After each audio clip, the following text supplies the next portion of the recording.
September 5th, there was an engine shutdown in flight on a Trans-Aero Boeing B767 in Barcelona, Spain.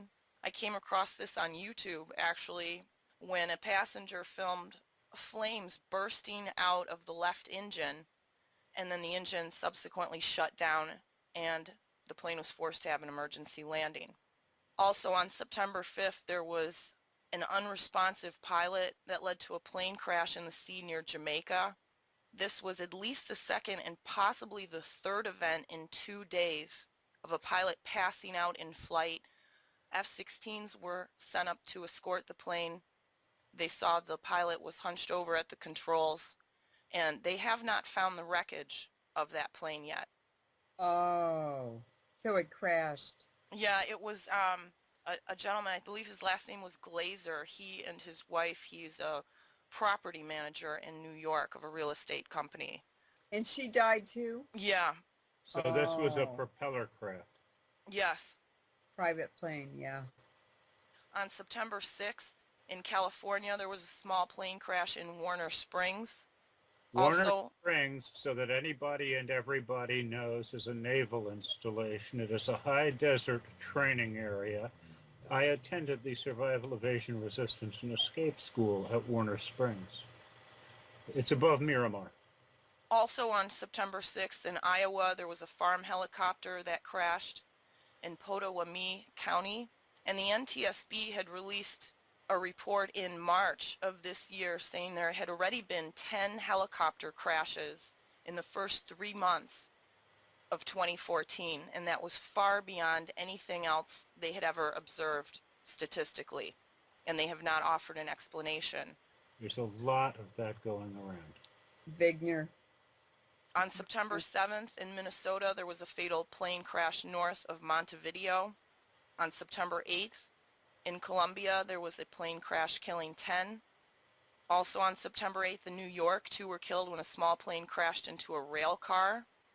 Also September 8th in Nevada, 1 was killed in a plane crash at a national championship of air races during a qualifying run. On September 9th, there was a plane crash in Mexico, leaving 5 dead. That was in Sinaloa. Sinaloa. Mm-hmm. Also September 9th in Texas, there was a plane crash near LaPorte. Also September 9th in Connecticut, there was a plane crash in Watertown. Are these commercial or private or mixed? Mixed. Most of them are private, small planes. Yeah. On September 10th in Virginia, there was a small engine plane crash near I-77 in Carroll County. Pilot was injured. On September 10th in Texas, a pilot was killed when his plane crashed near Austin Airport. On September 11th, there was a small plane crash reported at Cascade Airport in Idaho. September 11th, there were 2 fighter jets that crashed in the Western Pacific, reported by the U.S. Navy. They have not given a reason for that crash. Is that like over by Okinawa? I want to say that it was near Guam, but I'm not positive, and there may have been a drill going on in the area. I'm sorry, 250 miles west of Wake Island. Oh, Wake Island. But there were 2 fighter jets that crashed. Out in the middle, yeah. Also, September 11th, a UPS cargo plane had an emergency landing due to hydraulic problems. We know what that is. September 11th, a military plane crashed in Gulu. Pilot ejected to safety. Do you have a reason on that one? No.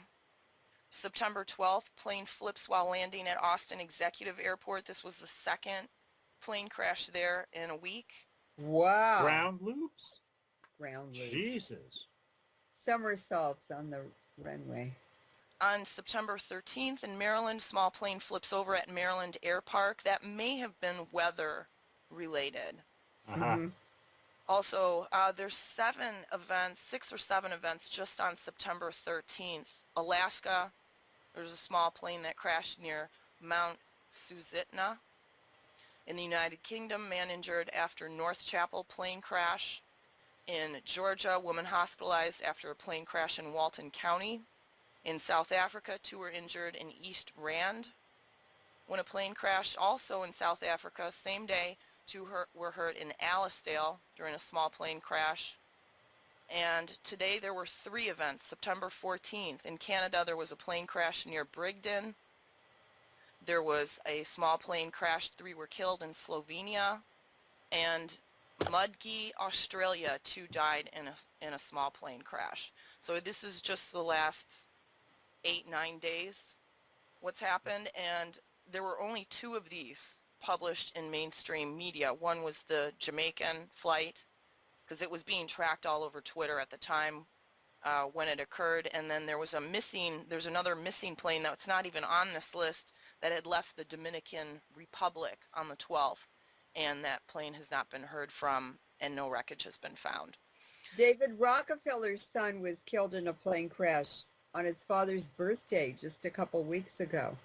With the small planes, you're looking for a couple of different indicators, and in a lot of cases this is going to be Wigner, but there are many other reasons for small plane crashes, and in 3 cases that we're certain of, the case of John Kennedy Jr., the Wisconsin senator, his name escapes me right off of the top, right? Wellstone. Yes, and David Rockefeller's son.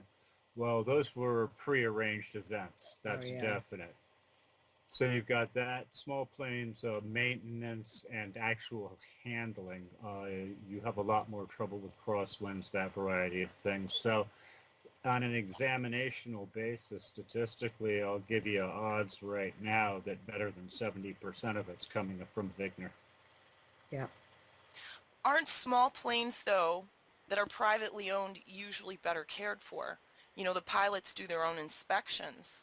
They do their own inspections. They do their own maintenance. Allow me to suggest that entropy is starting to set in with a lot of processes, including human processes. That's right. And there are other forms of active interference occurring in targeted locations that I think will increase over time in America. Yeah, he's right. All right, should we have Larry read 5 and 6 so we can get a little more into the possible buildup of RADs on the aircraft itself? Well, sure. We were going to go ahead and examine the effect of static electricity and its contribution to all of this. It's addition to principles of attraction, that variety of thing, and scavenging. I think Leuren probably like to cover that one. Sure. As a plane is flying through a contaminated air column, for instance, a trans-Pacific flight from China or Taiwan or Japan to the west coast of the United States, it's traveling through different radioactive levels depending on the altitude, and even an inch or a couple of inches can have a different radiation value, contamination value, than just a few inches away.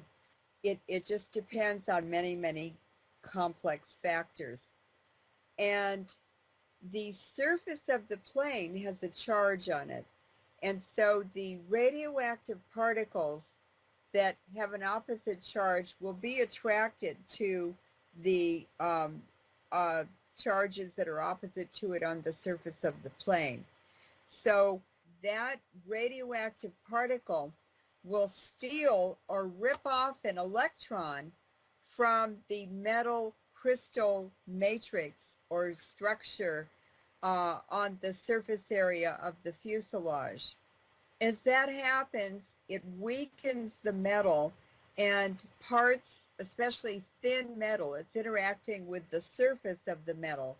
And as more and more exposure occurs, or more and more radiation is interacting with the surface of that fuselage, it's creating Wigner crystallization, which is crystals that grow vertically from the surface of the metal. And this can be blown off as that dust that we're talking about, black dust. It depends on the material, the alloy, the thickness of the metal that's on the fuselage. As I said before, the really thin metal that's used for crimping crimping hoses onto fixtures and so forth is very, very susceptible, and plus it's under high pressure in the hydraulic system. So we're going to see more and more surface damage on commercial planes, especially because they fly so frequently. And Christina, you really should describe that flight you went on where you changed planes twice on each leg of the flight and what you saw on those planes. Another thing is that on the daily plane accident incidents website, it's for the whole planet, you can see that for the United States, they have the highest rate of airplane incidents in the world. And I suspect that this is not only the high radiation exposure here, but also the scrimping on the maintenance of planes in the United States as our economy is in decline. And so in order for the airlines to save money or to make up for losses from different causes, they're scrimping on the maintenance and the care of the planes.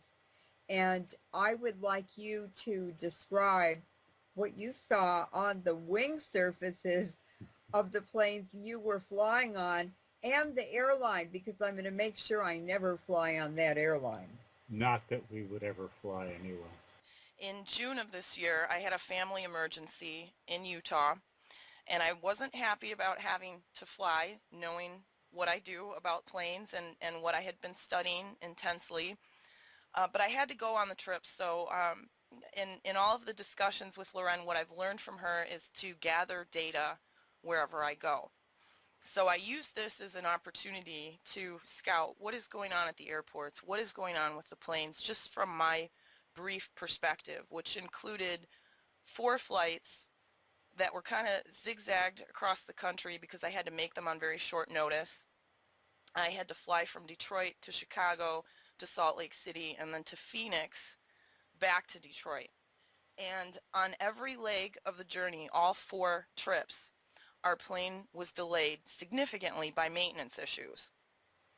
And while we were sitting on the tarmac, I start looking around at the other planes that are around us.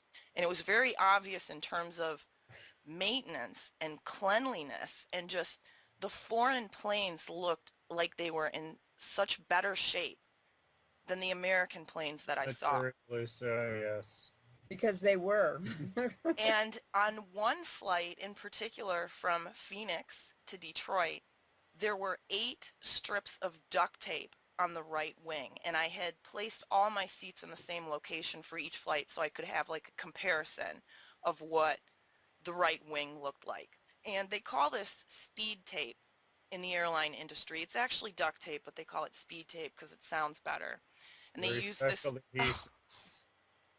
they use this over areas where there's, corrosion and defects before they actually replace a panel or a part on an aircraft skin.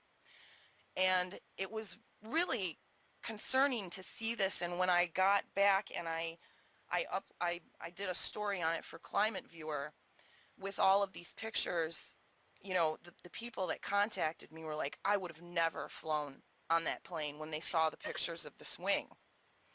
But it wasn't just that. It was everything. It was everything. Oh, cool. And it's still recording. Hi, everybody. You survived a plane crash.